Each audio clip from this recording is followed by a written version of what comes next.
Hey YouTube, hey vinyl community. This is Bike Beer Run 1960 and I'm doing probably one of my first response videos to a thread that another record collector, Spellerine, put out, I think just a day or so ago. Like a discussion thread about probably one of the most uh, significant records to be released in the 60s. And we're talking about this one. Of course, it's the Beatles, Sgt. Pepper's Lonely Hearts Club Band, and you're thinking, well, this is usually at the top of every critic's, you know, list of significant records, and in the subsequent decades, there's been, good and bad, points about this record, but what Spellerine put out here, I'd like to kind of like inject my own little thoughts about his questions that he kind of put out there. He said, one is, does it live up to the hype? Well, there wasn't really much advance hype about this record. I mean, we know from the Beatles had stopped touring for various reasons, and they wanted to explore more creative possibilities in the studio because they and it's been well documented that they've said that they couldn't really progress because in their live shows they couldn't really hear themselves because there wasn't really a system of PA sound systems for um, rock and roll shows, especially for something like their stadium shows or whatever. There wasn't really a market for it because the Beatles really didn't exist before then. Sure, there were rock and roll shows and things in theaters and that, but they relied on the house PA and stuff like that. There wasn't really a need for that until like the Beatles came along and had these, tens of thousands of fans who wanted to see them perform. Well, of course, that kind of didn't really happen until after they stopped playing live shows. But for that reason and others, they did, touring was pretty much over. They never really completely shut the door on that. But they thought, well, okay, we're really good at making records and we really like working in the studio, so well, let's try something different. Let's kind of like push the envelope of what a pop group can do, and that was really what was significant, I think, about this record. It wasn't really the reaction of the fans, because the fans were going to buy anything that the Beatles put out, really. They were one of the only groups that could do that. And also, they were probably one of the few. They were not the first, but they were one of the first who had pretty much total creative control as to what kind of records they wanted to make. This was really in their last couple records before Pepper, like especially the Revolver album. And personally, I think the Revolver album was their best album ever, better than Pepper. But the significance of Sgt. Pepper was not really after it came out. It was how it changed the record business and how it changed the attitude of record companies to their artists. Groups, especially the pop groups of the 60s, they were pretty much kind of like constricted by, your next record's got to be a hit, and it's got to sell so much, and if you got a formula, don't screw up the formula. I mean, this happened with other groups. This happened especially with the Beach Boys, and they had the surf thing and the cars and the hot rods and the girls on the beach and fun in the sun and stuff like that.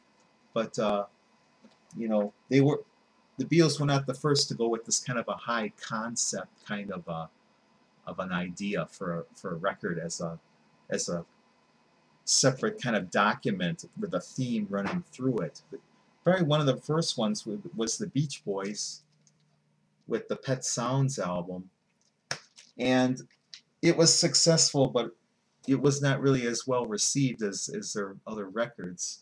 And another group, an American group that was one of the first ones to wrestle complete control from the record executives and producers was Jefferson Airplane, and they put out this record, Baxter's, and that was also not, nearly as successful as their, previous records, but they were kind of trailblazers along with the Beatles. And another thing too was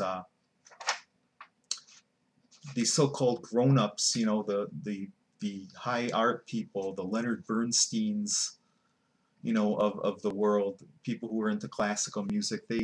Now they took the Beatles much more serious. They were not just this little, R&B combo. They were up into like high art. They were up into, and the arrangements on Sgt. Pepper, a lot of string instruments, brass, woodwinds, arrangements, electronic, kind of the early kind of electronic, you couldn't really call it synthesizers because they didn't exist yet, but they did have like a mellotron. That was probably one of the first kind of an analog emulation, kind of a keyboard instrument that would emulate other instruments, but that was actually a kind of a machine that had tape loops connected to a keyboard. The mellotron was. But getting back to these questions, favorite song, my favorite song probably probably by far would be, if I can even read it here, Lucy in the Sky with Diamonds, because it was so, it relied on some kind of cutting edge recording tricks and things like that. It kind of changed tempo and kind of like it kind of expanded. It was kind of a psychedelic kind of lyrics and things that kind of expanded what you could what a song lyrics and things could be about. Now, and we all know it was kind of like in subsequent, after it was released, everyone thought, oh, Lucy in the Sky Diamonds, oh, LSD. No, wasn't really meant like that. But a lot of people thought it was because it kind of, because of the title and because of the way it sounded and things like that. But as far as like how this related maybe to what was going on in your life, I'm sure a lot of people were not around when this record came out. I was, and I'll actually show you a picture of what I looked like in 1967. It's a very faded school picture. You can see that there. Kind of a bewildered look on my face, kind of like how I've gone through life up to this point too. So, but I do remember about when this came out, and the funny thing was, this record, because of the nature of it, it wasn't like a package of singles. It was not played on, as far as I know, at least in where I lived in Milwaukee, grew up, it was not played on a top 40 radio station. But I do remember one of the singles that came out in January of '67 was Strawberry Fields Forever, and I distinctly remember when that came out. Just a little personal thing. I think it was like a Christmas vacation week or whatever. I was with my mother, and we drove downtown, and she was applying for a job at the Milwaukee Journal newspaper, and this was really unusual because this was still the era of where all the moms in the neighborhood were still stay-at-home moms. The idea of two parents working was pretty pretty unusual, really. But I remember, I think when we were going back to the car, and this was winter, of course. This was, I think it was January or February of '67, and we got into the '65 Volkswagen Beetle and turned on the radio, and this song and that song was on, and it was like something so different than the usual, you know, top 40 stuff like the Seekers or Herman's Hermits or the Hollies or something like that. This was like totally different. It was like some kind of classical thing or something. It wasn't like your typical 2.5 minute, you know, single. So as far as the cover art, another question here. You know, everybody, you know, can find out who these people were. There is one thing I read about that was significant, that they wanted to put Adolf Hitler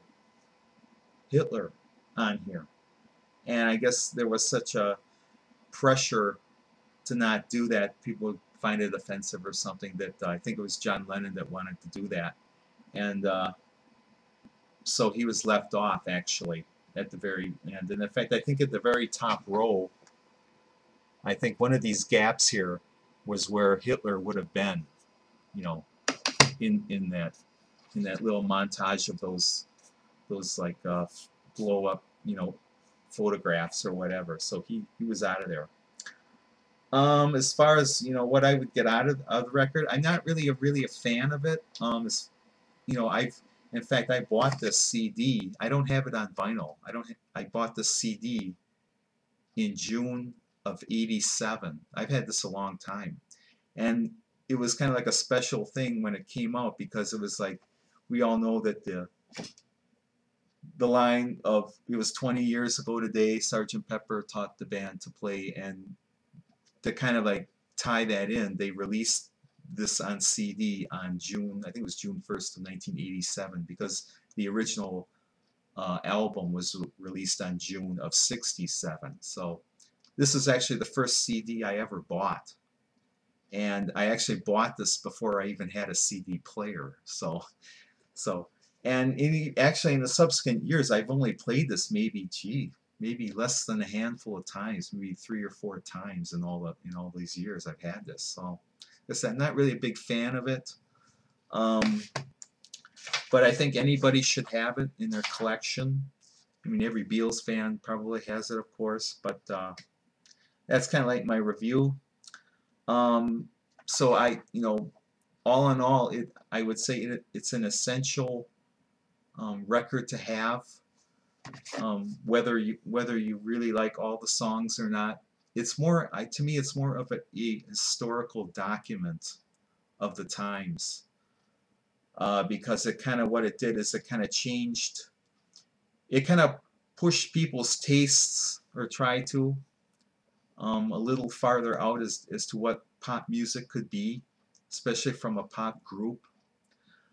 But what it really had an influence on is the record business, and what creative control that you know, artists, if they could, you know, deliver the goods artistically, and if the public would buy it, music got much broader, lyrics got much broader. Bob Dylan was doing that with lyrics, but it wasn't really until like a group, you know, like the Beatles, when put this out, that, you know, people were exploring stuff beyond the formula of the, you know, just a electric guitar, rhythm guitar, a bass, and drums. You know, and other groups, you know, American groups and British groups, you know, really, you know, expanded what they could, you know, what they could do, and the record buying public, you know, kind of expanded their tastes at the same time. So I hope you enjoyed this. I hope, you know, I like to watch maybe other people's impressions, whatever. But until then, whatever you like to listen to, I hope you enjoy it. And we'll see you later. Bye for now.